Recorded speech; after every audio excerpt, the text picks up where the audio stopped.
found the experience of asking questions in the workplace, whether to your colleagues or your patients, an uncomfortable, embarrassing, and awkward experience? Do you hold yourself back from really questioning and querying and clarifying some information that you really need in order to do your job properly and efficiently at work? If there is a way that you can get around on how to ask questions effectively and also get that credibility, maintain that trust, and not appear like a fool in a healthcare setting. So stay tuned for the rest of the video. What is up, everybody? This is Shweta, the founder of Healthy Dynamics. We are a coaching practice that helps healthcare professionals from English-speaking, non-English speaking countries to improve their language and communication skills in order to build better relationships with their patients and colleagues and to achieve workplace excellence. Now, in case you have not already seen, I'm wearing a Christmas jumper. Where I live in Australia, we actually don't have a wintry Christmas. So we actually have a Christmas during summer where it's very, very hot. So as an alternative to keep the traditional spirit of Christmas alive, we celebrate what's called Christmas in July, which is exactly what we did a week ago, and hence I bought this jumper. So that was a little celebration I had with my friends, and it was a lovely, lovely day. And yeah, this jumper is very, very comfortable, or sweater, I should say, that some people might know this as a sweater. It's a better way of knowing what this is. So it's a very comfortable sweater. It keeps me nice and warm. We are still in winter here. That's why I thought I should wear this today in order to just add a little bit of an element of fun and quirkiness to my videos. Now, in case you don't know what I'm all about, I post weekly videos that give you teaching strategies and coaching strategies on how you can improve your communication skills and be more effective in communication and building relationships with your patients as a healthcare professional. These videos come out once every week, so if you want to stay updated on my video content, make sure you hit that subscribe button and the notification bell to make sure that you are up to date on when I post a video and what I'm all about. So let's get into today's video. So one of the things that I have heard a lot of from my clients and me working with patients is the fact that asking questions and answering questions for people who work in healthcare can be an uncomfortable experience. And this can happen for a lot of reasons. So, believe it or not, when I was a child, I was not the best communicator. I was a very quiet, very reserved child. However, interestingly, the one area that I was always very, very good at was actually asking questions and also answering questions. Like, I would be the one in the classroom putting my hand up saying, I know the answer even if I didn't. And I always would not hesitate to ask a question, even though that was not always encouraged by every single teacher in my school. So that was something that I was quite good at. But from my experience of working, observing people, and communicating with clients as well as patients, these are some of the reasons why I feel that a lot of people hesitate to ask questions in the workplace. And I do remember, if you guys remember watching my content on LinkedIn, I posted this poll on LinkedIn a few weeks ago on what stops us or holds us back from asking questions in the workplace as a healthcare professional. Now, I didn't get too many responses, but we'll just go along with what has been given over here.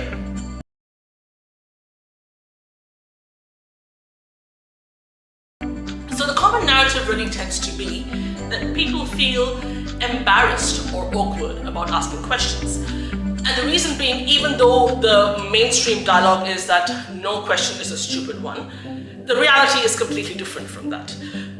Even when you are very experienced, when you've been doing your job for a very, very long time, if you have been a master of your craft for a very long time, asking questions can sometimes make you feel like you don't know anything. So it may make you feel like you're stupid. It may make me feel like you have not been paying much attention, you are inattentive, and you're ignorant or you're lazy. That is the common perception. So even though the dialogue, widespread dialogue is, no question is a stupid question, the actions and the facts tell you otherwise. So that is one reason why we hesitate to ask questions as healthcare professionals. The number two reason is, depending on the culture of different organizations that you're working in, asking questions can actually be perceived as being a defiance, an act of defiance and confronting authority figures. So in the case of managers and things like that, people who are much higher up with you in the corporate ladder, asking those questions can be perceived as being quite threatening to them. And if there have been incidents where you have felt in other workplaces where you've been shut down for that, that can come across as being an experience that you don't want to go through again, because that makes you sort of lose face. And losing face in a lot of cultures is really, again, it's an uncomfortable and unpleasant experience. We all know that.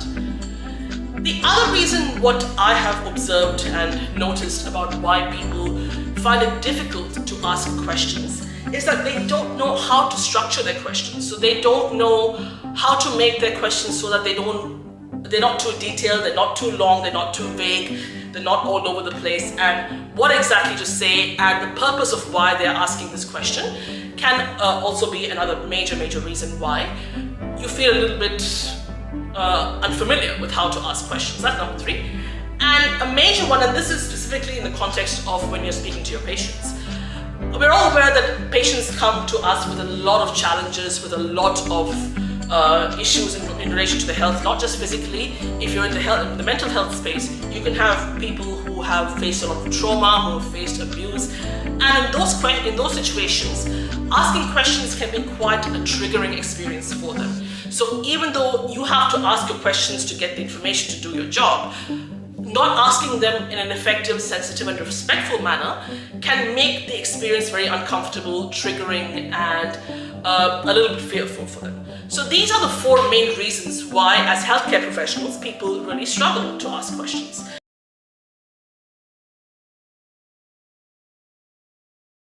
Now, let's get into, no matter what the reason is, asking questions is very vital. And from my perspective, these are the 4 main reasons why asking questions is absolutely vital. Now, let's go back to our example with patients.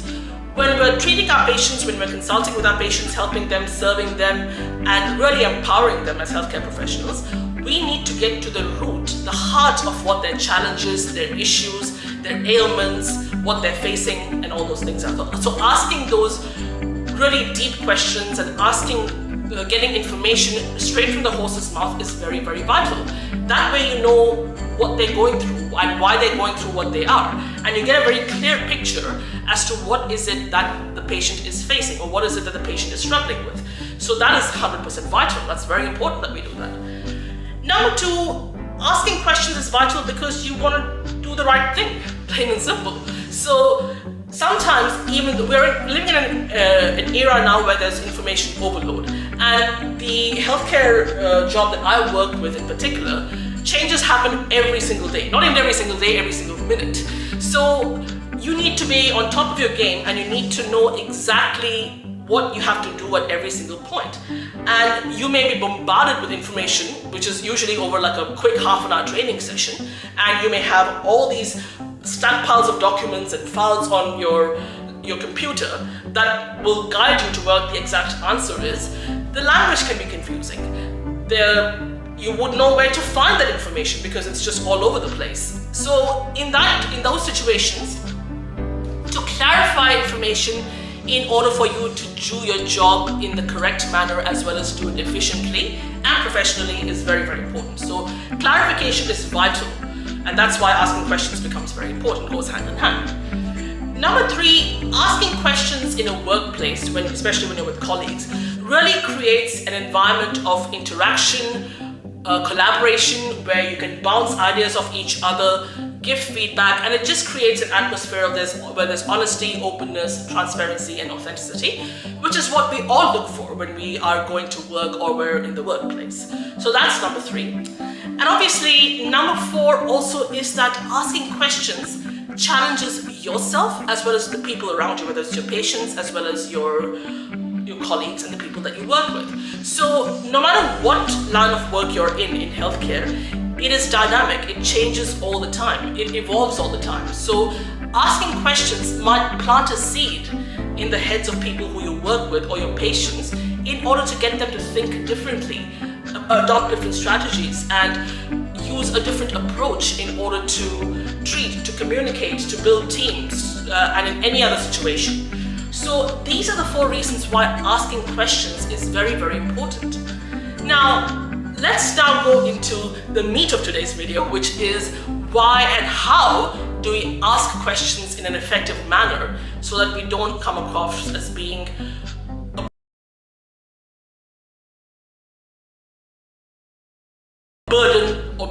stupid or being feeling embarrassed or feeling like we're lazy or we don't know anything. The first strategy that I would recommend from my experience is that you start off with the phrase, and this is quite pertinent to when you're working with your colleagues or communicating with your colleagues. Can I ask you a question? Or can I just ask? Or am I allowed to ask a question? Or another way of looking at it is, I just need some clarification on this. So prefacing a question that way gives people a heads up as to what you're doing. So instead of interjecting and jumping right into the actual question, you're segueing them into what you're about to do and why you're actually doing it. Whether it's for clarification, whether you're just curious, whether you just want to get more information. In any case, having a purpose and having a context for it is very, very important. And it also becomes a much more empowering experience for you as someone who's actually doing the asking of the question. The number 2 strategy that I would recommend is, this is specifically when you are, again, when you're talking to colleagues, when you're talking especially to patients who don't necessarily understand the medical jargon, the terminology and the lingo and all that, is to paraphrase and to give examples. Now, you may be asking a question that may be a very good question by all accounts, but people may have a hard time understanding what it is that you're trying to get to. So sometimes with colleagues, you might get the response that, I don't quite understand, I'm not sure what you mean by that, or what do you mean? Right? So in that situation, it's very important to give examples or paraphrases a little bit. So you can ask a question first and then give a subsequent example in relation to that question. So a very good one when you're talking to your colleagues would be, like in what I do in radiology, you can just ask, with the billing of magnetic resonance imaging scans, has anything changed from the last time? So some of your colleagues might say, what do you mean by that? And then you go into the details. Last time the guide said to me that this is what you're meant to do in order to charge and bill the patient. Now we have a new method that's come in.